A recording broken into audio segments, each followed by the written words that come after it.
Hello everyone, welcome back to my channel. My name is Katie, I am the Introverted Reader, and today's video is going to be the wrap up for January. And guys, I read 10 books in the month of January. Now for the most part, January is a bit of a month, am I right?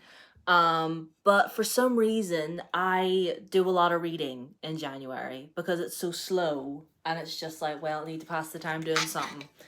So before we get into it, be sure that you've hydrated. Be sure that you've hydrated. I hope you have. Go get some water or go get something because hydration's important. Anyway, so 10 books. Wow. So the first book that I actually completed, I'll get out the way, was an audiobook. I don't own the physical copy of it, and it was Occulta by Maya Montaigne. It is the second book in the Forgery of Magic series. It's the sequel to Nocturna, which I read. Well, I listened to the audiobook for that last year. Absolutely loved it. It was just this forgotten gem in the back of my bookshelf that I hadn't read.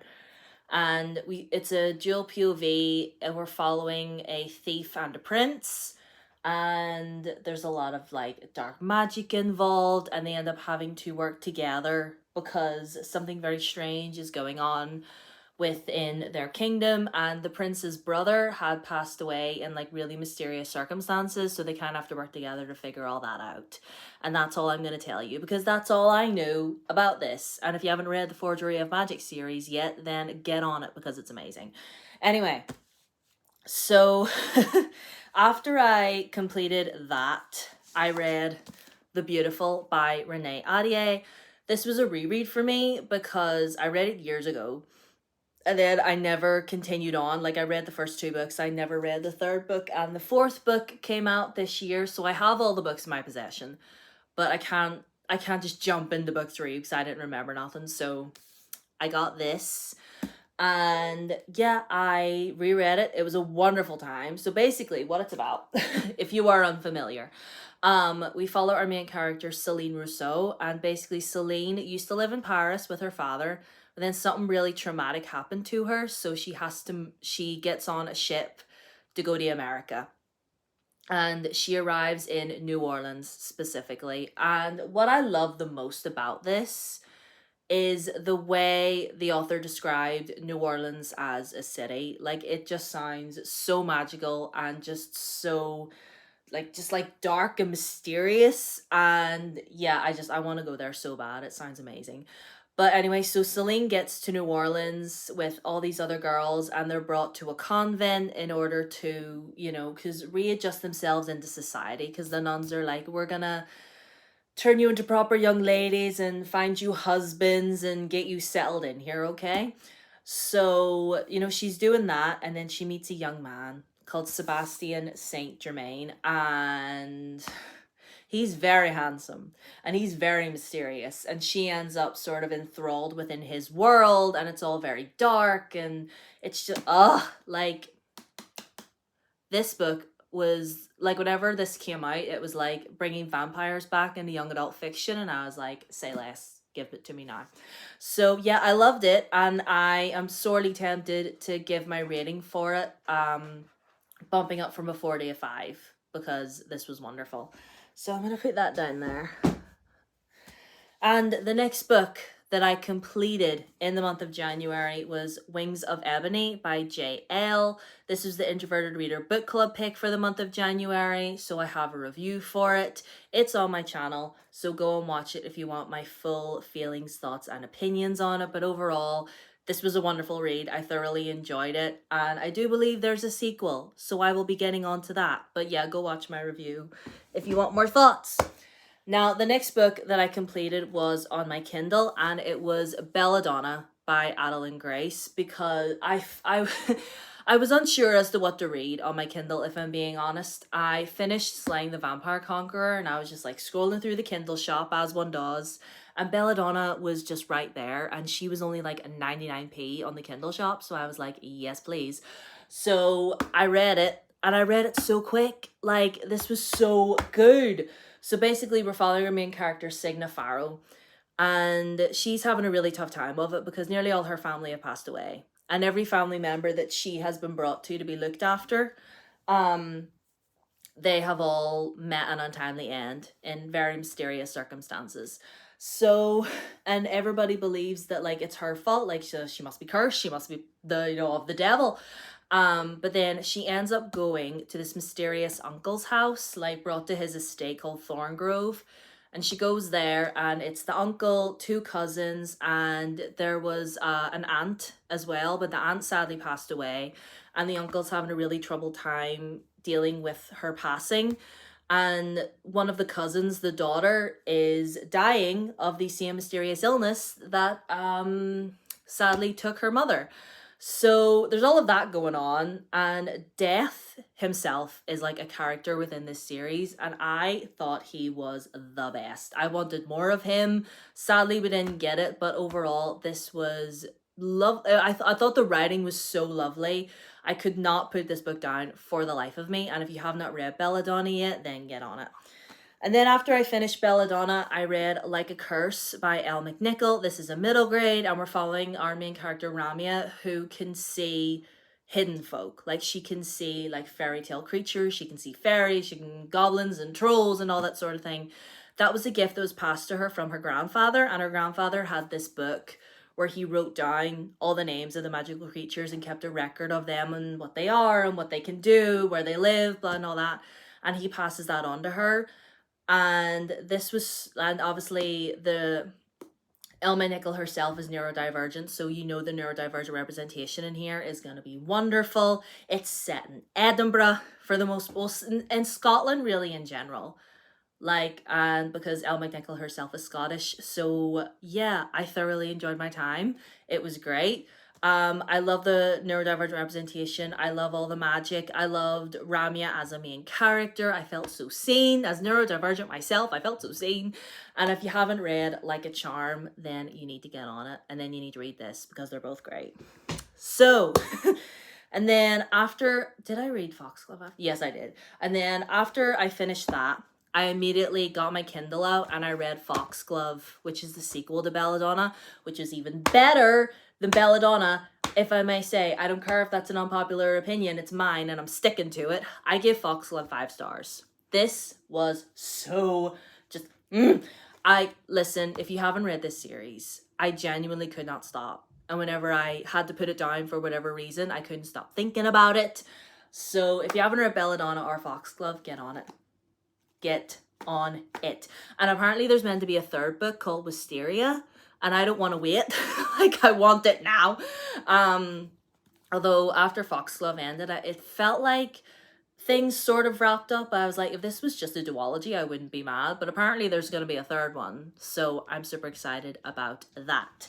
So 5 stars to... Sorry, my cat is acting up. See, I let her into my room and she does this. So the next book that I read, well, I listened to this one, Song of Silverflame Like Night by Emily Wen Zhao. This is not her most recent, well, sort of her most recent, but an epic new fantasy duology inspired by Chinese mythology. So in this book, we are following our main character, Lan, who is an orphan, and she works in a tea house with all these other girls, basically, serving tea and food and singing songs, poetry, stuff like that. Basically, she has to, be pretty and sing songs and blah, blah, blah. And, this mysterious gift was left to her by her mother before she passed. She doesn't know what it's meant to be. She doesn't know the secrets of it. But then she meets our other main character, who's called Zen. I knew that. Why do I not remember names? So she meets Zen, who is a practitioner, as of the magical arts, I guess. I don't want to say magician, that feels disrespectful, but he's a practitioner is what it's called in here. And the two of them end up having to team up because he can sort of help her unlock this secret that her mother gave her. And he ends up taking her to this school where he trains at, in a mysterious school in the mountains, because she wants to be able to learn her own magic and figure out basically what her mom left her before she died, because she has a lot of questions surrounding her mom's death, so she's hoping she can find the answers to that. And I thoroughly enjoyed my time reading this, although It was a bit slow. Shush. Do you know what? Let me let her out because she's gonna be pissing me off. Go on, get. Sorry about that. Sorry about that. Cat parents, hope you understand. Anyway, I was talking about this.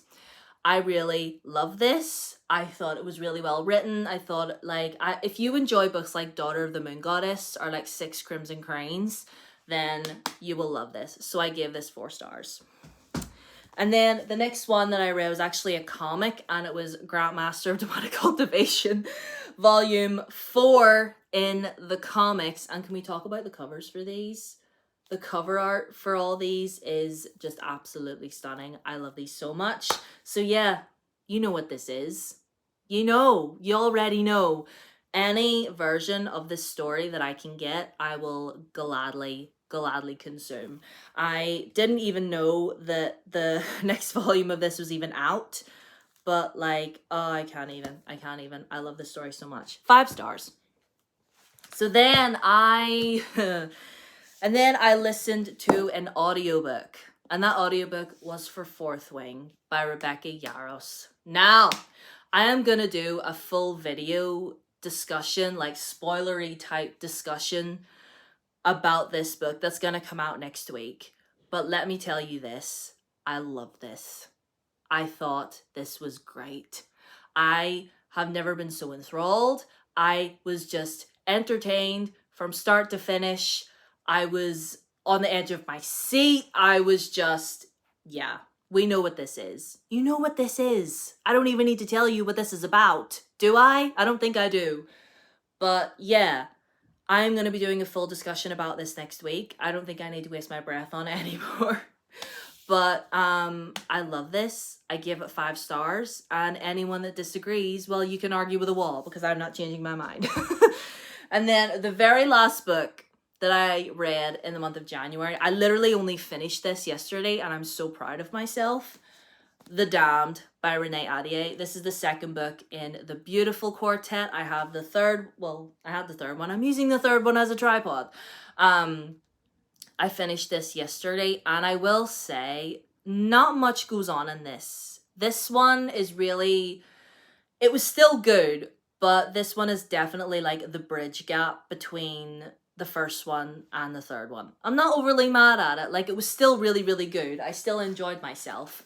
But it's really just like everybody dealing with the ramifications of what happened at the end of book 1 and trying to piece everything together and then moving forward into book 3. Again, I'm not mad at it because, you know, sometimes you just need to do that. You know, like, it's like when you're watching a really long TV show, you know, sometimes there's certain episodes where not a whole lot goes on. It's like a build up to the next one where it's like boom. So I have high hopes for book 3. I still had a really great time reading this and I gave it 4 stars. So that's 1, 2, 3, 4, 5, 6, 7, 8, 9. Or maybe I miscounted, I don't know. But anyway, these are all the books, not counting the 2 ebooks that I read as well, and Occulta, the audiobook that I read, in the month of January. I think we've done pretty well thus far. January is kind of a crappy month, like I said, but I tend to have January is like one of my best reading months. So I love that for me. So let me know how well you did in January. How many books did you read? Have you read any of these? Did you enjoy them as well? So, and yeah, look forward to my Fourth Wing discussion video that's coming out next week. And, oh, my throat hurts. So I'm going to shut up now. So all my socials down below as always, Twitter, Instagram, TikTok. Subscribe if you have not already. Ring the bell so you know whenever a new video comes out. And yeah, I'll see you on my next one. Bye-bye.